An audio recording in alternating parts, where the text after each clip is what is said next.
Okay. Well, we have done a lot better than 2 months between videos here. Getting after this just a few days after the last one, so a little bit fresher in our mind. Just as a quick 10-second reminder, what we'll be doing is taking all of our Camelot stuff at the start of videos. So you'll see decisions about equipment, character choices for our mission, level ups, all that kind of stuff at the start, and then we'll go out and deal with the map here. We'll deal with any of these outstanding things, choose our mission, and kind of go from there, right? I will say that generally speaking, you want to know what your mission is first before you choose what you're doing, and so maybe that's a better habit. So just to say here, you know, at the early stages it doesn't matter, but you may be relevant to know what kind of enemy type you're fighting. That might affect the units that you're trying to think into. In this case, we don't have any decisions. We have 4 guys to make, but later on you'll be thinking a little bit more carefully about the unit types you're up against and whether or not that affects the units, the knights that you're going to be bringing. So that being said, this mission is one of the opening missions, adds a little bit more threats to it, and so we'll be going into this mission for sure. Similarly, we'll just deal with this because we know it's going to be something pretty straightforward. We have a choice to raise the ruins and build a church, or rebuild the ancient ruins. We are a Christian tyrant for the run, so we're going to do the things that make us more Christian. Pretty straightforward there. No problem on that side. Coming over to Camelot then, let's take a look at what we're going to be doing here.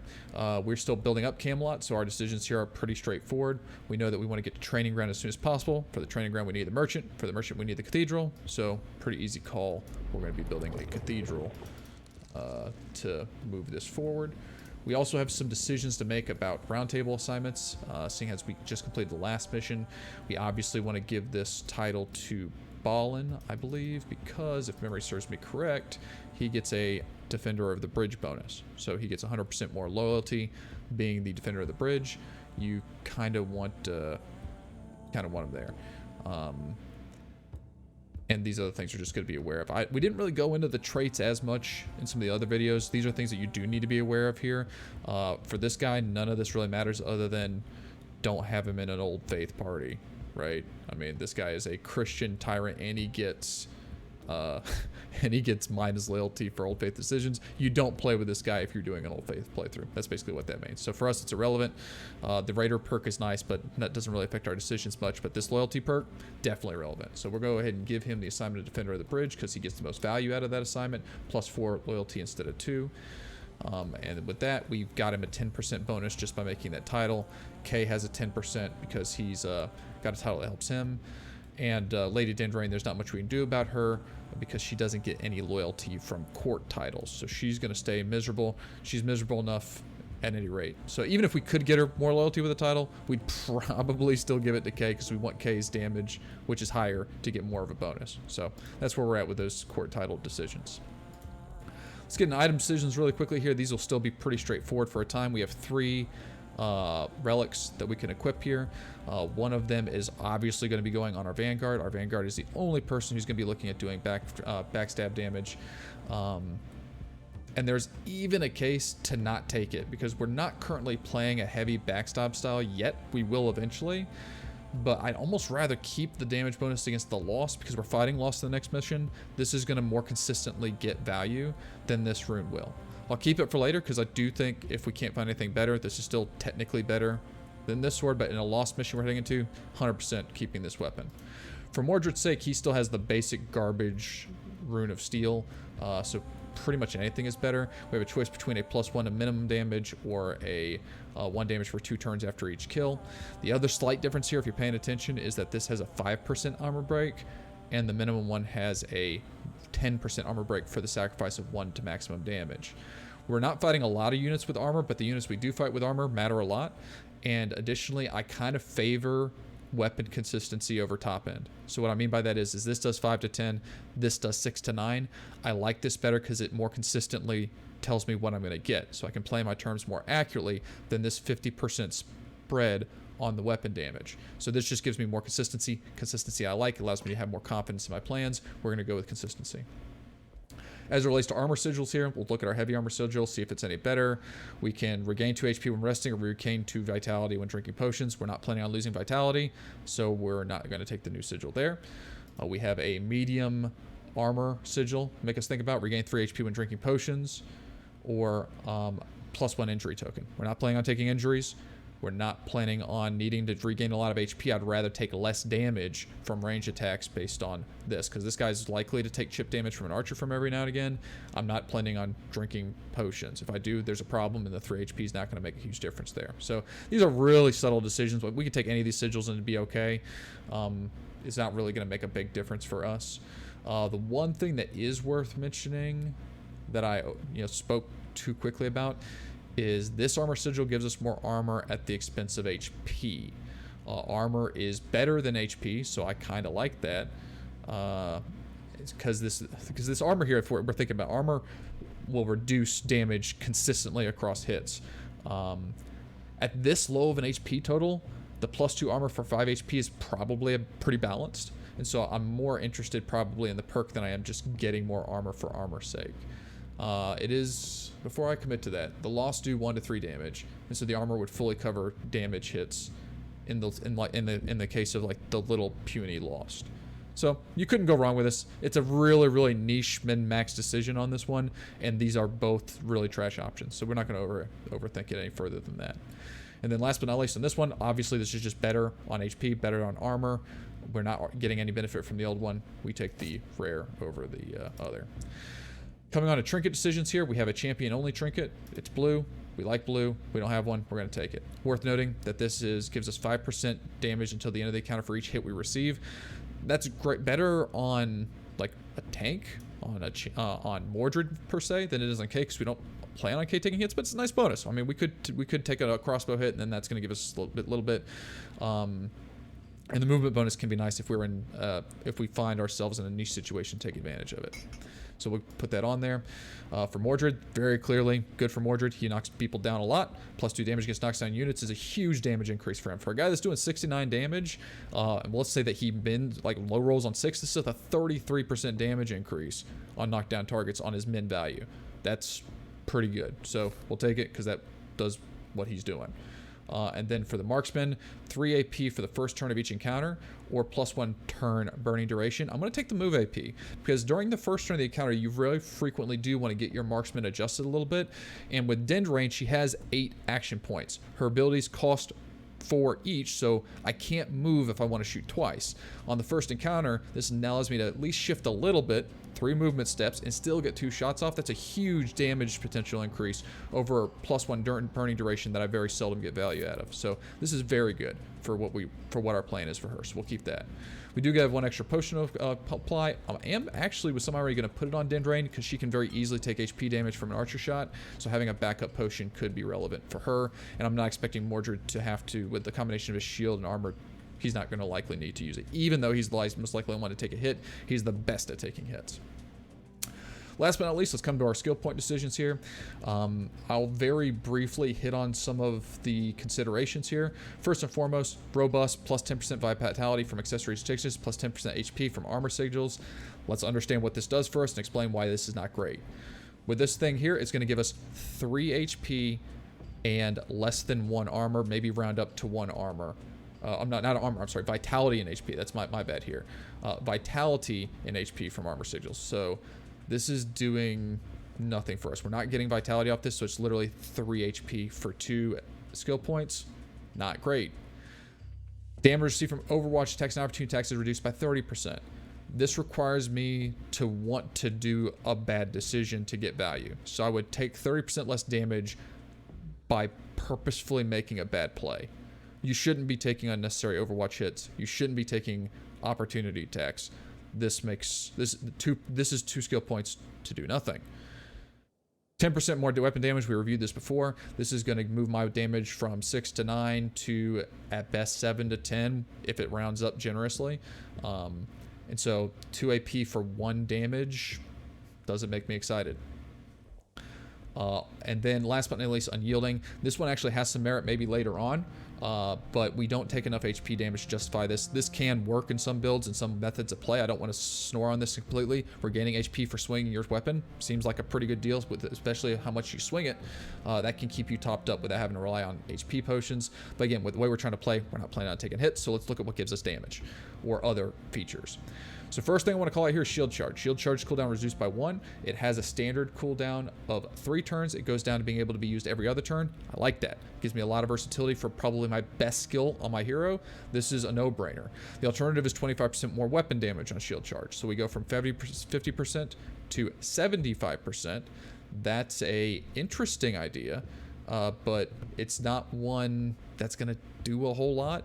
Okay, so if 25% of our weapon damage at this point is 2.5, rounding up 2 to 2.5, so this would give Shield Charge 2 more damage for a skill that I use at best every other turn with a cooldown reduction. It's not doing a lot. And then last but not least, we can look at adding a bleed to our weapon strike, which gives us 15% damage increase at the start of the enemy's next turn. That's more interesting than any of these options. And then killing blows, getting an additional action point. So one thing you need to think about is anything that gives you action points is good. Action points are really good. So this is definitely something we want to pick up.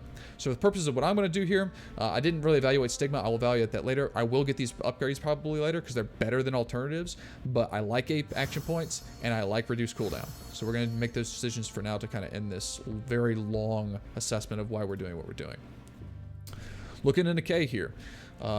Similar abilities that we saw before. Strength, K gets a little bit more value, but not much. 10% on 12 to 14 is not much more than what Mordred is seeing. He's probably going to see a 1 damage increase on this. For 2 AP, not interested right now. 2 skill points, not interested right now. 50% more bleeding. This is interesting if we were planning on leaving things bleeding, but for me to put bleeding on a unit and to get all the value I want, I have to leave that unit alive. And if I hit a unit with bleeding that's next to K, and he's still alive, that doesn't make me feel very good. That doesn't make me feel good at all. So this moves the bleeding from a 15% tick to a 65% tick. So half of his damage. It is, a decent damage increase of 6 at the start of the next turn.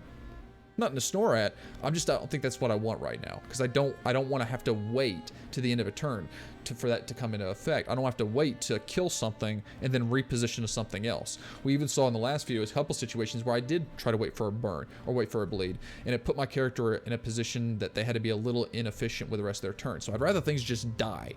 And so what I'm going to do here for now is I'm going to pick up the Strong Grip perk, because ironically that's 15% more weapon damage, which is more than 10% for 1 AP, and I use Strike probably more than any ability. It's the most commonly used ability in my arsenal right now. This is good. I want this.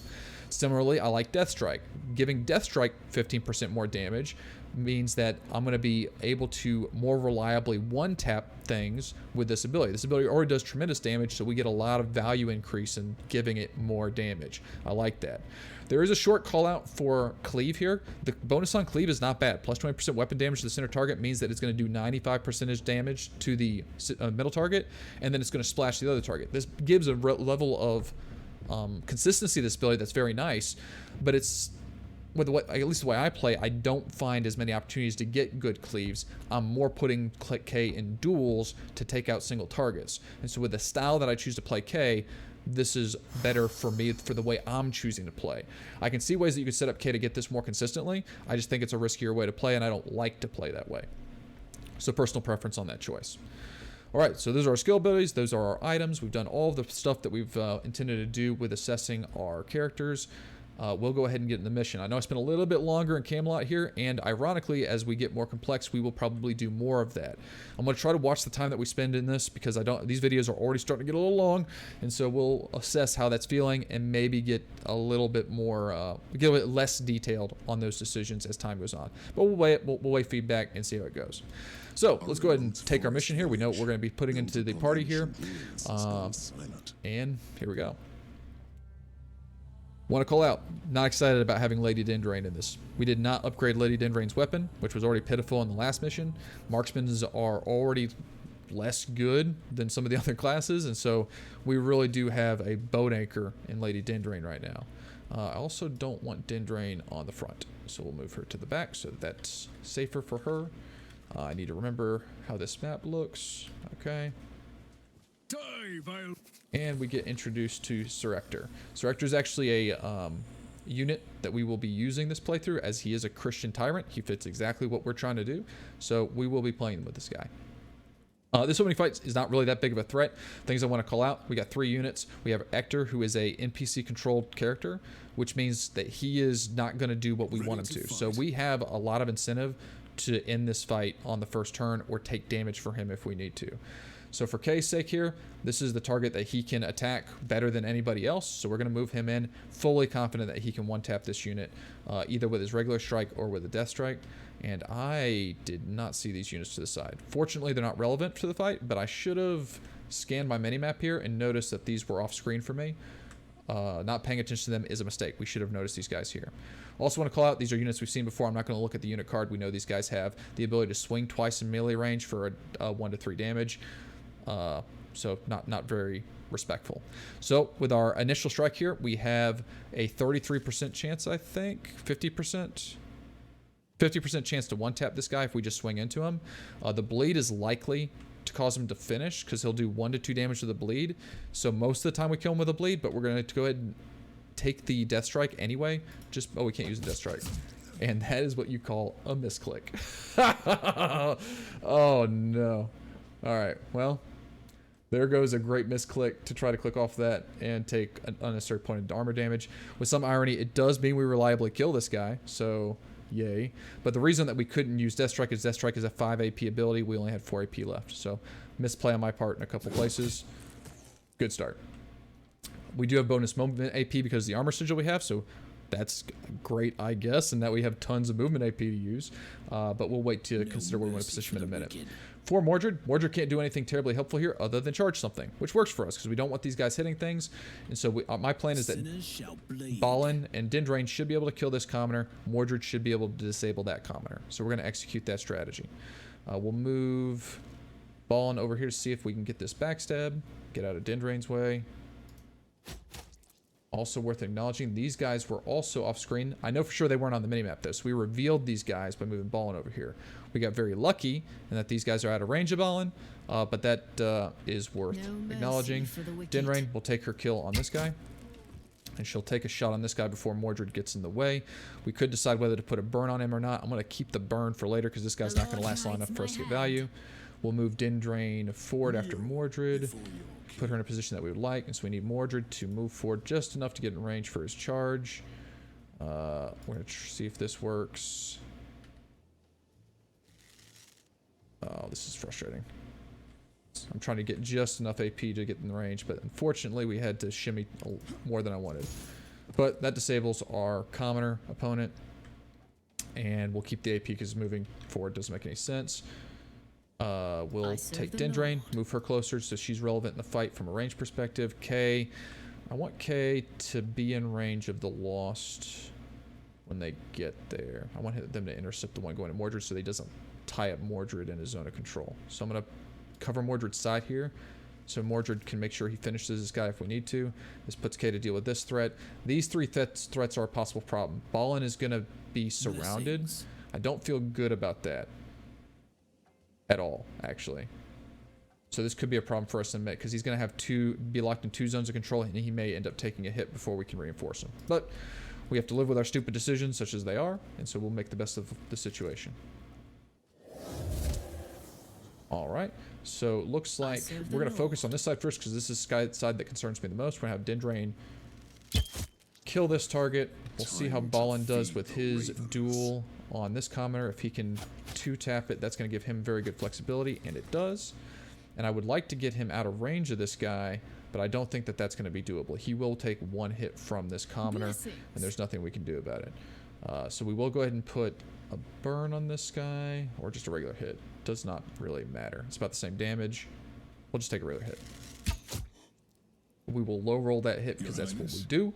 And we'll move Balin closer to be relevant on the fight. Turn him back. What? Make sure he's facing the only threat that can get to him, which is fine. And he'll take 1 to 3. Not what we're excited about. This loss closed back with Mordred, so Mordred can take his free kill. I am ready. K here, because he has the bonus damage from that misclick we made, can 1-tap this guy without having to use Death Strike. So we'll do that. This Lost will be able to close and attack K no matter what we do. Pretty sure of that, because the Lost will be able to move 3, attack 3. No way to get K out of range, so we will be taking a hit. So instead of letting K take the hit, we're going to move Mordred. We're going to move K out of the way by 1. Move Mordred forward by 2. By moving K out of the way, Mordred's able to get a direct line that actually lets him get close to the commoner. Worth mentioning, though, It's probably better. We take less hits by staying out. Like, I can get one hit in with Mordred by moving in and then swinging, but by doing that, I take 2 hits in return because Mordred's not one-tapping this guy. So instead what we'll do is we're going to move close to the Lost has to move to us, and he only gets 1 swing into a shield. We move K back so he's not a target. This Lost cannot get to K, or won't get to K. He'll attack the closest target, and that's just a little bit of damage mitigation. Small little thing like that, very minute. It's going to save us 1 to 3 damage on Mordred, reduced by shield and armor, so it's like nothing, but it's a good habit you want to be in when you're trying to set up your turns. So we'll do that. Moves in. We lose an armor for that. Balin takes a little bit of damage because of our unfortunate situation, and now Mordred can swing into this. If we needed to guarantee this kill, we could have used the Stigma. Been a little bit slower, use the Stigma and then taken 2 swings, but with K right here, it's just not a problem. So, a couple misplays already. A misclick combined with a positional error with Balin is going to be kind of bad. If we continue with mistakes like that, that's not going to be good for us, especially if we ever go to late game. So we'll have to watch out for that and try to get better as time goes on. This is kind of weird that they redid all my setup here. I don't want K in back. We'll keep this order here for now. Dendrain is tankier than Ector, if you can believe that, so Ector will go on the very back, and we'll keep our 3 frontliners. Lost and found. Okay, so we'll take that treasure in the side and start moving through all the fights on this map. Decent number of fights on this map. The way I think I played this before is I just went right, down, left, down, right, or something like that. I don't remember, but we'll go ahead and clear it based on what my gut tells me. So we'll go top right first. See what we can get in trouble with. Alright, we get introduced to a new unit, a Lost Brute, and a pretty hefty fight here. A lot of units. Crossbows are pretty significant threats here. We got 3 crossbows to contend with. Doesn't make me feel good.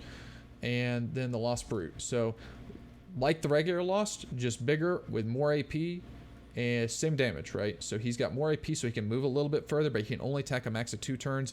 This guy is not any more damage potential than Lost, just moves faster than the other Lost because of the additional AP. But otherwise he has the same stats. Nothing really to be concerned about with him other than he just takes more hits. Okay. I don't like how we got turned here, but I'm here to serve. let me be done with it. So first things first, we need to think about what's a threat to us. So this Lost here, he's going to close the distance. He's going to close the distance. He's going to close the distance. So there is no reason for us to get any closer. These guys are all going to run toward us, and our front line is probably going to be right where Mordred's standing. So I'll probably back Balin up, move K forward, set our front line there. I would like to get hits on these crossbowmen, but I may have to wait. I may put damage into the incoming front line, let the crossbow get a little bit closer, and then we'll have Dendrain and Ector focus. We're seeing if Ector can do anything different. He cannot. Let's actually look at Hector. We haven't even done that yet. Hector is a unit with 8 action points. He has an ability to slow for 2 and attack for 6. So every time we have to move Hector, it's not great. So what I'm going to do is I'm going to put the slow on the Lost Brute because that's the, in theory, the most threatening unit that I'd like to delay getting to our team. We'll do that. And we'll put the bolt on the only unit, one of the only units that we can hit. I'm going to probably clean up this right side first, so we'll put a bolt into this guy first. And that's that. We'll have Dendrain finish him off if we can. With our movement AP, we can do that, so I think we will. So we'll move, take this shot, put this burn out there on this guy. And that seems good to me. We're going to move Dendrain. How do we want to move Dendrain? We want her to be just behind the front line so that she's getting a little bit of cover from the archers. And that's good. Do I want her left or right?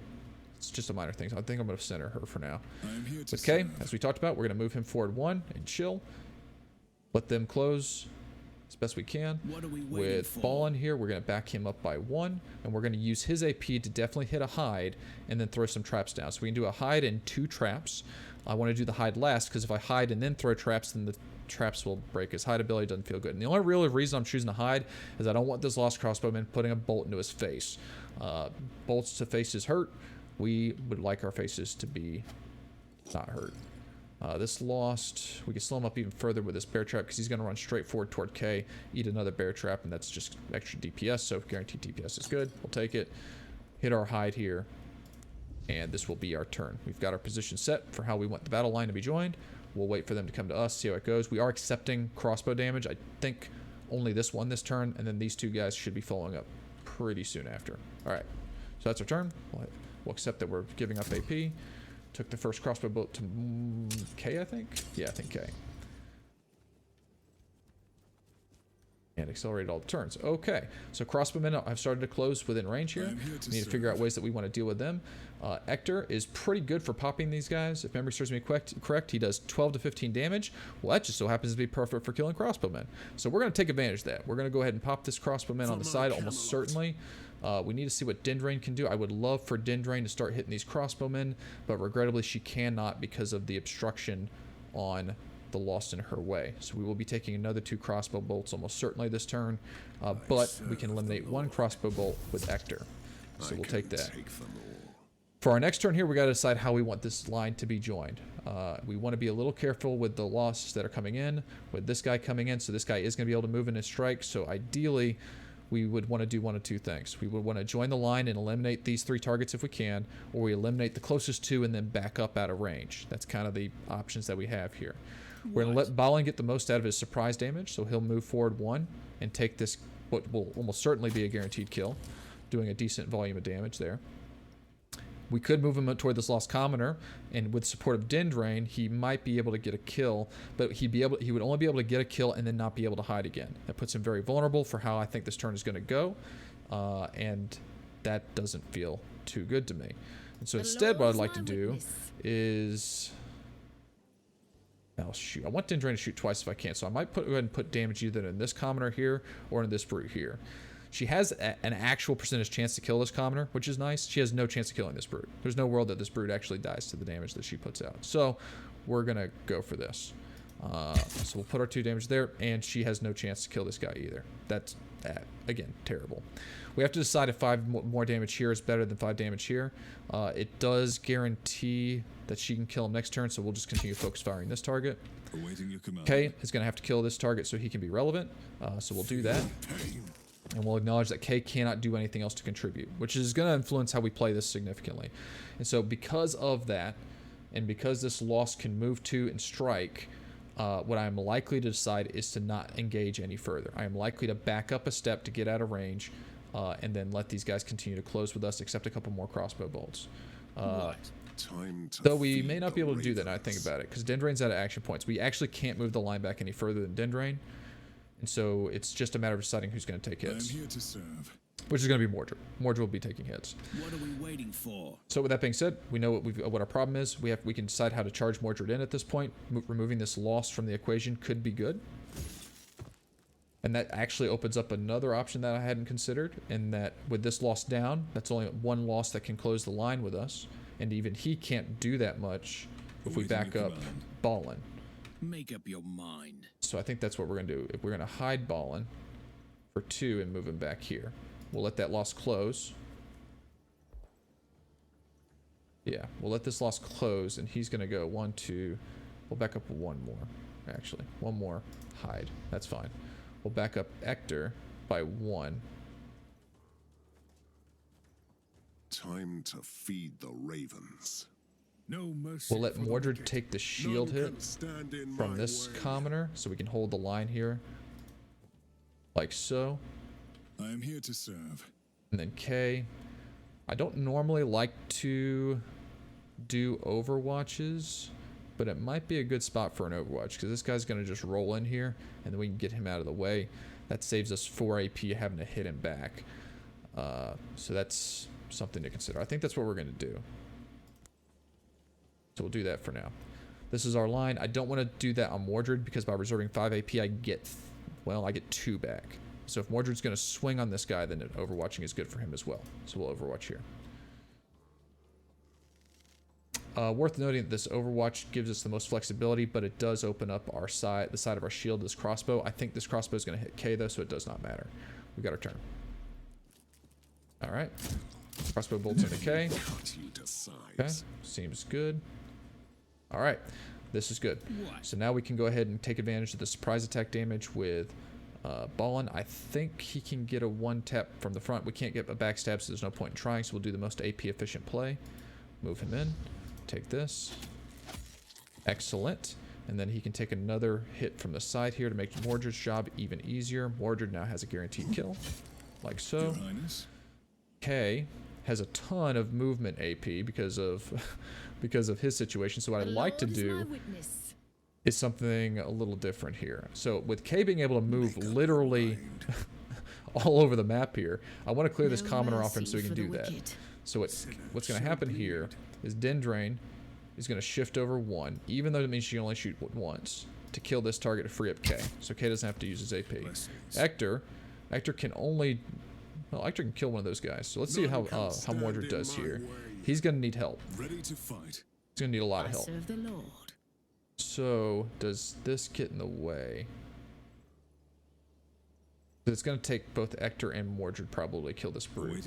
If I have Hector... So here's the problem. If I have Hector move here and shoot his bolt first, then this loss gets pushed by the force bolt, and then Mordred cannot strike him. However, if Mordred move forward 1, I don't know that Hector can still hit him. Maybe he can hit him from this angle, actually. Yeah, so we're still good. Okay.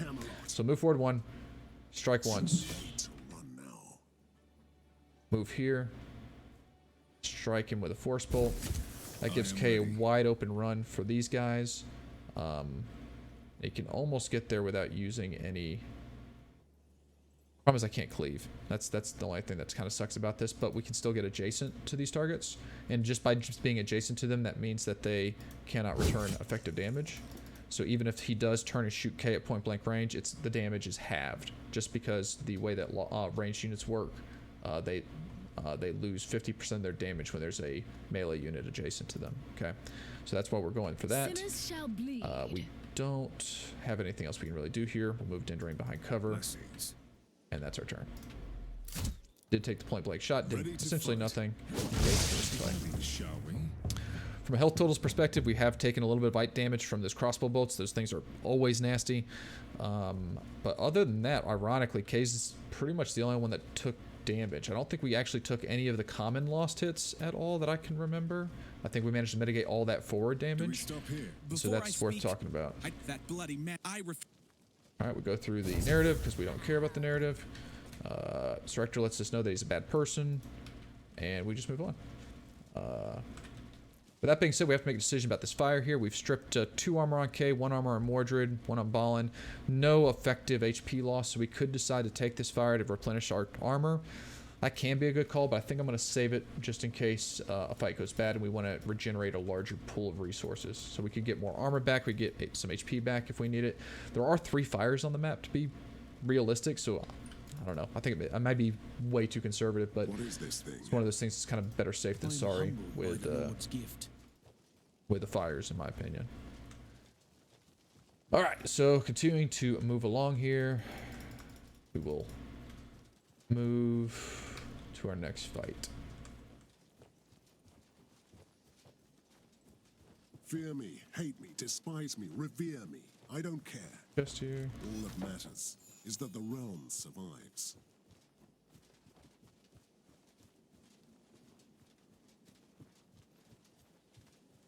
Down here. My loyal vassals. They were fighting till their last breath. May the Lord take their soul.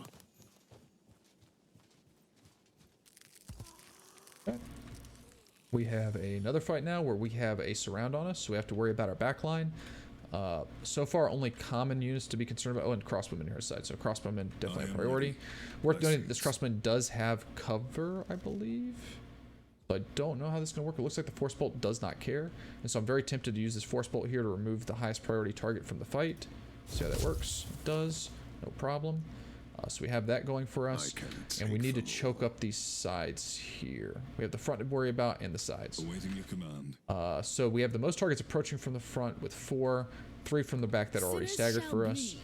I think we'll just have Dendrain start poking damage at them. Is that what we want to do? We also have K go ahead and clean up one of these in the back. I think that's what we'll do. So we'll have K go ahead and run on back here. Notice that we are no longer able to guaranteed 1-tap. We would have to take a hit for a guaranteed 1-tap on this, so we will go ahead and use our Death Strike to make sure he dies. None can stand in my We'll use Dendrain to harass a target that's threatening. No mercy for the Wonder, wicked. we know that this unit's going to come straight forward here, so I wonder if losing the slow is going to make it so he can't attack us. I'm pretty sure it does. So that slow should stop him from being able to attack Mordred. That slow should work on that. This slow should slow him up, and then we can pop a hide here as well.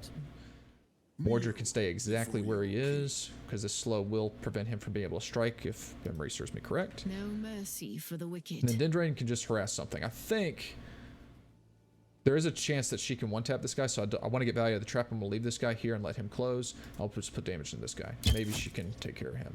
It's a good roll. It's a very good roll. That's awesome. Dendrain, you've done something. I'm so proud. We'll move her over one. That does make her in Kay's way. Actually, I don't like that, so we'll just leave her exactly where she's at. All right, this is good. Good opening turn. It's good. Very good.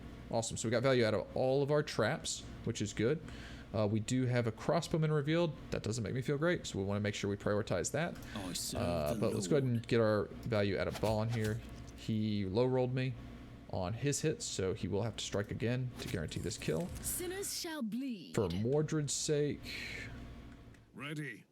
Mordred should be able to step forward one and kill both of these guys. Mordred does 6 to 9, so it may take 2 hits actually for this. We have 9 AP, so we can move forward one, strike twice. So I think what our plan will be here is move forward one, strike once on the guaranteed kill.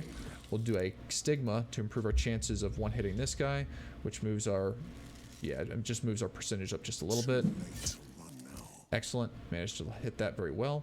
This loss will be able to move in range of us next turn, so we got to be mindful of that. No mercy for the wicked. So I think what the play is, Ready. Kneel is there before any your world that, king. let's see, Kay would never be able to reach this guy, even if we move What are Ector. we waiting for? How do we want to do this?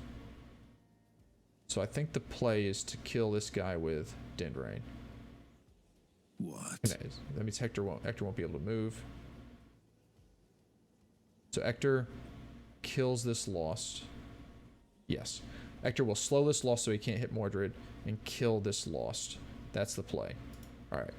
So slow on this guy. That gets him out of damage range from Mordred, so Mordred doesn't take the hit. And then we kill the crossbowman. Dendrain finishes this guy. None And since, stand I mean, in Kay's my kind of out of this way. fight, we'll move him over here just in case this fight is longer than I think it is. So he can one-tap this corpse if we need to. And that should be good. So Mordred, go ahead and swing into this. I am here to serve. And we'll have Dendrain finish. So pretend she's useful. And that's awesome. Took 0 damage in that fight. The undead I know. So, really good fight. No damage whatsoever. Really efficient, clean turns. We take those. Want to look, unfortunately, browse around the edge of the map, make sure there's no hidden loot spawns that not aware of. But I don't think we got a lot going for us over here. Check back behind here. Can't go back there. So no loot spawns to be concerned about that I can recall. So we'll just move on. Taking a look at the map, we've cleared maybe about 1/3 of the map, so we'll go ahead and move into the middle territory here. Probably just head straight west. Clear out that zone.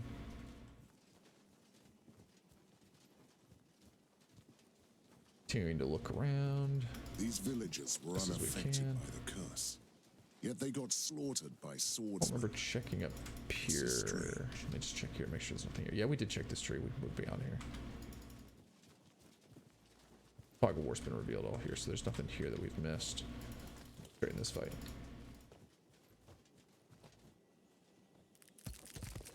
Okay, so just a large group of Lost with a Lost Brute. Not that threatening. Pretty straightforward fight. What? So we just do damage as best we can. One thing about this fight that's a little interesting is that the Lost are going to close in mass with us if we don't find ways to stagger them. The Lord is So my that's a witness. little threatening. So what we'll do, None first and can foremost, we'll let stand in Dendrain get my some damage way. in on some of these guys. I think we'll clear the right flank first. Left flank's going to be heavier. Ready. We'll let Ector take a swing here, see what happens. Did not one tap. Makes me sad. We'll go ahead and slow this brute because we'd like him to get to the fight later. Gets the For most my effective Camelot. debuff on the most amount of AP. We'll step Dendrain in front of him for now. Finish this guy off so one of our higher damage dealers does not have to. Chip this guy. And then we'll continue to, let's see, we want her to be in a position where she can continue to fire through the fight. So let's see how we set up our melee line here first.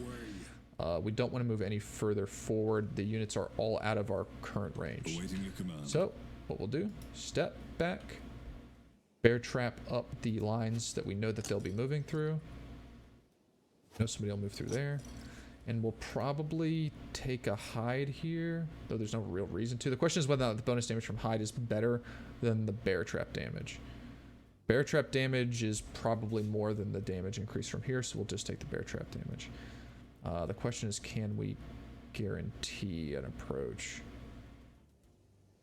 I think it's almost guaranteed somebody lands here, so we'll do that. So I feel okay about that decision. Mordred's just going to chill exactly where he is. Kay's going to chill exactly where he is. And the only question is whether or not Overwatch is worth it. If Kay takes a strike this turn, and it looks like he will. So here's the other thing about this, right? Overwatch here gives us for free a 4 AP strike. Reserving all of our AP gives us 3 AP. So we technically gain an AP through Overwatch in the event that somebody is guaranteed to run into the cone. In this case, the Lost are brain damaged. They will run into any cone. Overwatch here in this case will give Mordred 2 hits, so he would be getting 6 AP of value if up to 2 targets move into his range. I think that's likely even with the slows. I could be wrong, but we'll actually go ahead and take an Overwatch here just because of how predictably the Lost move into Overwatch cones. Other units respect Overwatch cones and don't move into them from time to time. So the Lost, though, we can take advantage of their AI. All right, so that's our plan. We'll let it go. Okay, got full value on that Overwatch. And looks like we're not going to get any value out of K. So we actually lost. So think about this here. By miscalculating on K's Overwatch, we lost 3 AP. Because we could have reserved 6 AP and had 3 left. Now K has nothing to work with an AP. And that may not have mattered here because he would have had 9 AP instead of 6. And that's the difference of stepping forward and swinging twice, right? So think about this. If I had 9 AP, I could move forward once and strike twice. That's a ton of damage. Damage we don't need for this engagement because he's going to kill this with Commoner anyway, but it could be relevant in a different situation. Now, coming to our situation in front of us here. This is a lot of Lost. Most of the Lost are not going to be able to close with our line because of the way we're set up. And so we can clean this line up and step back if we need to. So I'm going to wait on K to see what we can do with this situation right here. Ballin situation's looking a little sketch. And so what we're going to do is first mourn the fact that this guy has 1 HP because we're going to have to waste AP killing him. That doesn't make me feel good. That does not make me happy. We're going to take this because it's pretty efficient for him. We're going to take this hit. And then we're going to see what we can get with Dendrain. Dendrain can finish this off to keep him moving. I want that. This Commoner could be a problem here, so I want Ector to push him back. Because again, Ector's kind of covering my right flank. Our goal is to kind of funnel these guys into the right. And so we're going to continue to do that. We'll push this guy back. Or kill him. Killing him's fine. Thank you, Ector. And that really helps us out, actually. Because this right flank here is looking a lot better as a result of that. Nevertheless, if I could, I would still like to step back from this situation. I don't think I'm going to be able to pull it off. I don't think I can disengage Mordred enough to step back, so we probably are going to take some strikes here. The question is whether or not I take this strike with Ballin and then let Mordred focus down this Commoner with his reserve, which he actually has none. The Lord is my witness. This Lost will move in, this Lost will move in, and every single other Lost. This Lost will move in as well. I think we're okay with that. I just don't want Ballin taking hits. Ballin sucks at taking hits. And so if this line is joined, I'd rather Ballin step back 1. I'm going to do that. So what we're going to do is we're going to have... This may be the wrong play, but we're going to go ahead and have Mordred take the finish here. Mordred take a hit there. I could shield charge to disable one of these guys, but that's just going to put Mordred in even more damage. So that shield charge looks like it might reduce damage, and it does from 1 target, but it puts him into range of even more threats and puts him out of the line. I don't want to do that. So we're going to step... we're going to step Ballin back by 1 and go ahead and see if we can get a helpful bear trap. We cannot, so we'll just take the hide. I am ready. Now we have to decide about K. K can step forward and clean this target up. That reduces damage coming at Mordred, but it opens up K to really no other threat than he's already opened up to. because this commoner is going to come hit K anyway. The only question is whether or not we clean up this commoner and take this hit, or set up an Overwatch and let this commoner swing twice into Mordred's shield and then continue with this around. It's worth noting, if K comes up and kills this guy, K actually probably takes 2 hits. He's going to take it from this guy and this guy, so I don't like that. We're going to go ahead and just take the Overwatch. We'll play conservatively here. I think that we'll get value out of this Overwatch, but that's just the risky nature of Overwatches. With that being said, we have our setup here. We're pretty confident that Mordred's left side is covered, so we're going to keep our shield facing to the front.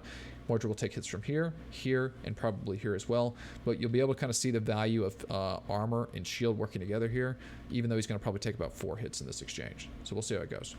Oh, Dendrain. Dendrain's not done. Dendrain, can you do... all right, how much do we believe here? She has 5 to 9. She kills this guy 50% of the time, I think. Yeah, 50% of the time, this guy dies. Maybe a little bit more.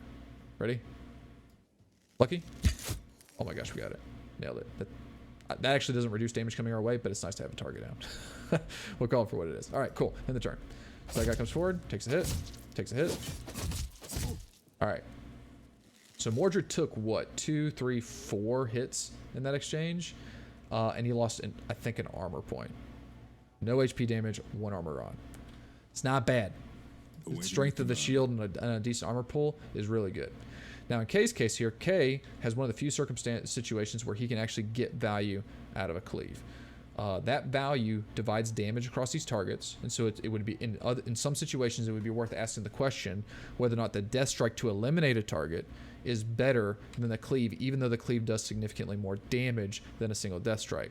In this case, it just doesn't matter, because if I kill one of these targets and another one's moving in anyway, we're going to be efficient with our damage, and that's going to allow Dendrain to hopefully assist our most threatened situation.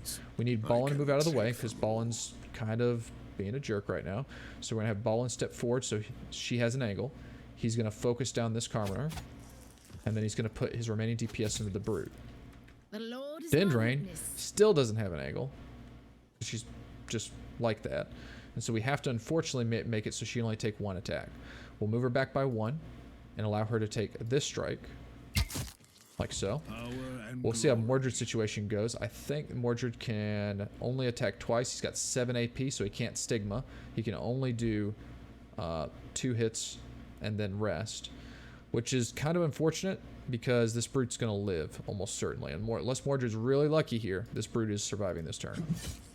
And Mordred has to high roll, and he low rolled both hits. Unfortunate. I am ready. That kind of changes my plan a little bit. Because we have to, I was going to have Ector help K over here, which I would very much like to do, but this Brute is going to swing twice into Ballin.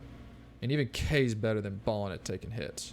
K is going to take a total of 4 or 5 hits in the current situation, because he's already used his turn. There's not much he can do. Sinners shall bleed. So believe it or not, I think the play is, to help the most, is to shield charge this target here, so that that's less damage coming at K. We set Mordred up to block this, and we have Ector. As bad as this feels, Blessings. we have Ector kill this guy. Okay, so with that, that's kind of the best that we can do. K probably takes 2, maybe 3, depending on how this Lost Commoner moves. And then this Commoner will swing into Mordred's shield twice. I think that's the best we can hope for. Okay. Unfortunately, he went for K there. That's okay. I think we mitigated things as good as we can. We can take another actually decent cleave here. So we'll go ahead and do that. Blessings. And this fight is very over. Kneel before your king. Not bad. Took more armor damage than I would have liked, of course.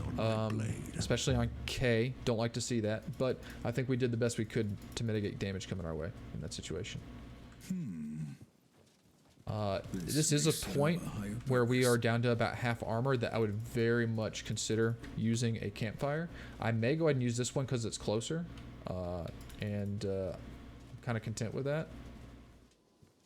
I have to go through another cutscene here that lets us know that Ector is a terrible person. But we're terrible people too, so it's match made in heaven. And we're Christian tyrants no less, so heaven's good for us. I am humbled by the Lord's gift. keep on moving through here and picking up some things. This We are used to getting, be if a memory serves sacred correct, I think we're getting a little ahead here. I think this is but it an area that we'll turned be coming into a back to nightmarish finish the laboratory mission. for dead heroes.